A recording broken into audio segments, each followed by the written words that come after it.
September 8th. No progress on my fingernail. Aside from that, it doesn't look black. It's still that faded green.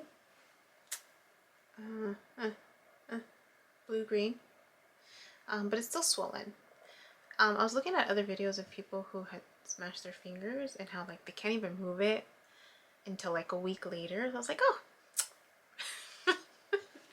Mom had helped me. I can bend it. The pain is almost non-existent for the other two. Maybe this one's like 0.5 if I press down on it. But other than that, like I can move it. The pain on this one is maybe like when I bend it, it's like, I mean, I think it's more the tightness that I feel that puts the pressure inside. And that's like 3. When I bang it, that's a little more. But they're like a 3 in terms of pain. So I'm grateful that in just, what, 2 days? When did I do this? Today's Thursday, it was Tuesday. So in 2 days. I can bend it. I forgot I'm like Epsom salt, right? So I decided to take a break from the little thing and dip my hands in cold water, which felt really good, and Epsom salt. So I'll be doing that a little bit more today. But yeah, so I just wanted an update on that. I can move it. Pain tolerance is like a 3. But I found out a client told me that the queen died today. I was like, oh, the queen died today. You know, I don't watch the news. Someone always tells me something, right? But this same client, she appreciates I enjoy working with her a lot. And like I mentioned, I enjoy all my clients. So she says, I have a question to ask you at the end if you don't mind. I said, sure. And it was a personal question. And I've been working with her for a couple months now. And she asked me, how do you know so much? She's like, I know you, and she's had therapists before. She's like, I know you went to training, but she's like, but you're on point. You're so on point with a lot. And she's older. She's an older client. Yeah, young. She's young. Older than me. So I didn't know how to respond to that aside from sharing a little bit of my truth, right? So I said, well, would you like to hear a story? Yes. I'm like, okay. So I shared. I was honest. I wasn't supposed to be a therapist. I was supposed to be an elementary school teacher. She's like, I could see you. I could see you as an elementary school teacher. I'm sharing with her how, you know, the changes during that time when I was at the end finishing and teachers were getting laid off, so I had to do something else. And I remember feeling the tug for this field, not knowing really what I was getting myself into, and how those were the 3 hardest years of my life academically, and how they were also the 3 most transformative years of my life because I pushed myself outside my comfort zone in a way that I hadn't. And even after that, how I still was not in favor of being in mental health, but that was the only job that was available, and that's how I learned. So a lot of what I've learned has been hands-on experience, because even my degree, it was basic. My concentration was not mental health, so I didn't really dive into the theoretical modalities like other people who are in mental health. So I said, so a lot of it, I said, I'm a Yubi of all trades. She laughed. And I said, I have a whiff of a little bit of everything. I do my job well, not great, but well. And then I said, but in the past 2 years, I had an energetic experience. And she's like, I knew it. And I said, and that's transformed my life, I said. She's like, I knew it. And then you know what she says to me? She says, what did she say? You're very close to the light, she said to me. You're very close to the light. I is how she worded it, something like that. You're very close to the light. You seem very close to the light. And I was like, thank you. Like I hadn't had someone tell me that before. You're very close to the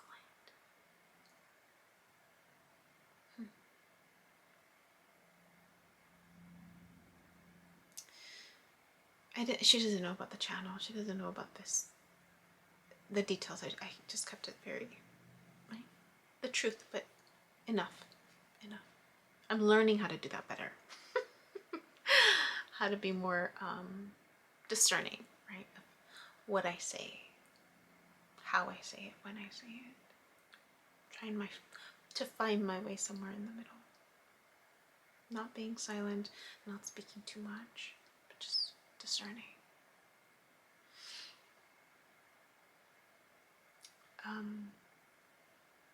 So it made me wonder, made me think about, because I've been thinking about this other friend, ex-friend, and how I ended up in her bedroom again with her husband.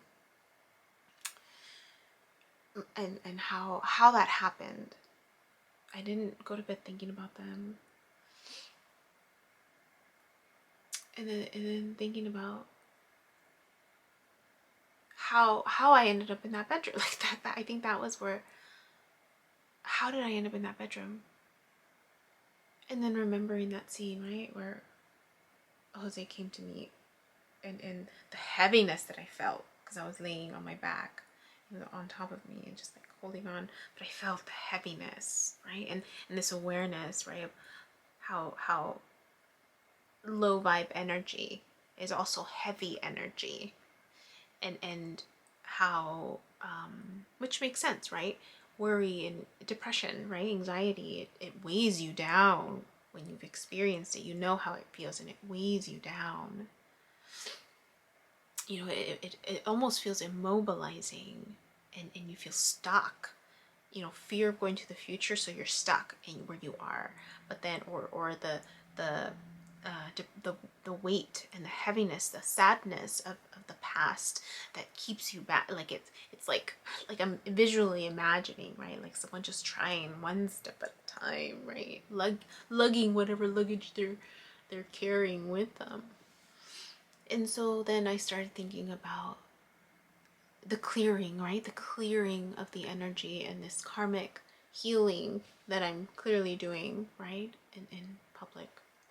And the awareness, the lightness that I feel now more so than ever before. And you know, the dreams that I had where Abraham Hicks came and saying, right, it was both of them. I don't even remember. Your vibration is changing, right? Your vibration is changing. This leveling up discussion that I share with my clients, you level up when you work on yourself. So whoever isn't working with you, alongside you, right?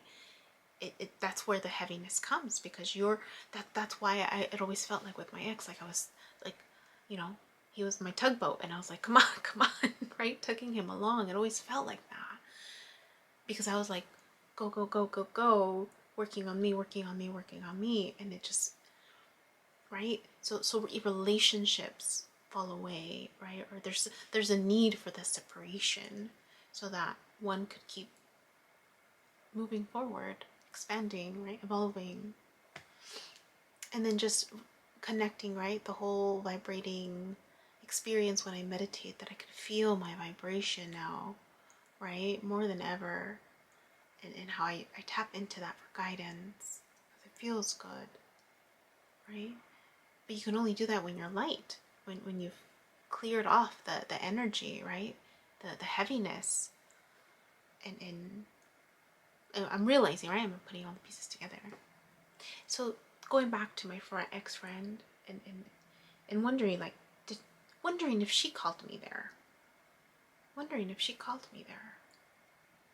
Because when I was laying next to her, aside from being surprised that I was in the bedroom again and in their bed, but as I was laying next to her, I felt her relief. I felt her feel relief that I was there. This ex-friend she has very good energy too, very light energy. And the reason why I know this is she works with children. And my niece met her once. And my niece is very, she has an attitude. If she doesn't like you, she makes it known.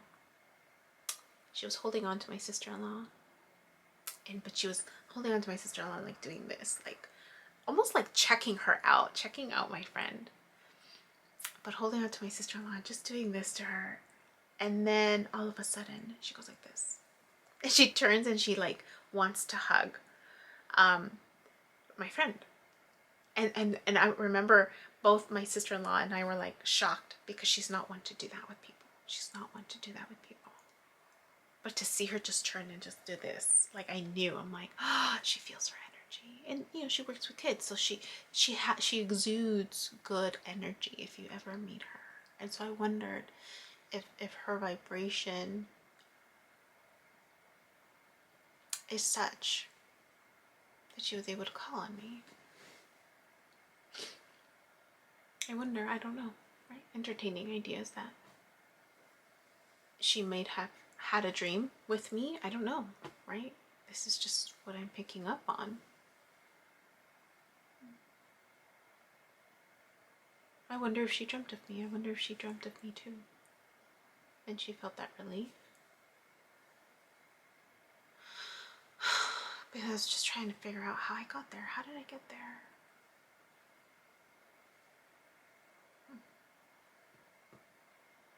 But anyways, going to the market, and this is the last week. I'm separating my courses, getting that done. Going camping next week, and then the week after that is Project Survive. Working on learning and mastering the content to start volunteering next month. It's I mean, I can't believe that we're already close to mid-month already. It's going by fast. Hey you, my name is Yubi and I use she, they pronouns, and you've just finished watching a clip from my video diary entries where I'm documenting my healing journey as I learn how to navigate my spiritual awakening. I have learned that this experience and process is unique to each and every one of us in whatever way we are embracing living our truth. This just happens to be my journey. And despite me having a graduate degree and a license in clinical social work, this by no means is intended to replace any type of formal mental health advice. This is just me on a personal level, shedding light on the truth that I am learning and discovering for myself as these experiences unfold, and really inviting you along for the ride. Please know that there is a time gap between when these videos post and my real timeline, and also that these clips build upon each other similar to chapters in a book. So if you find yourself lost or confused, feel free to click on the playlist section or the link below, where you can jump around, check out the other chapters, and or catch up.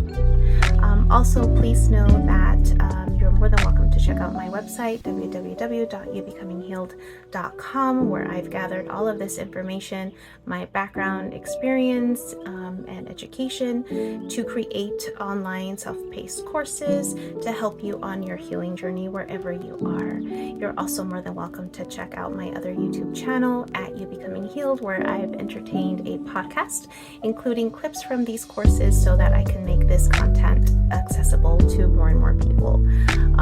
Please click like, subscribe, and share this content so again it reaches more people, with the hopes that other people will resonate and connect with the healing journey and the stories shared so that they don't feel alone in their own process.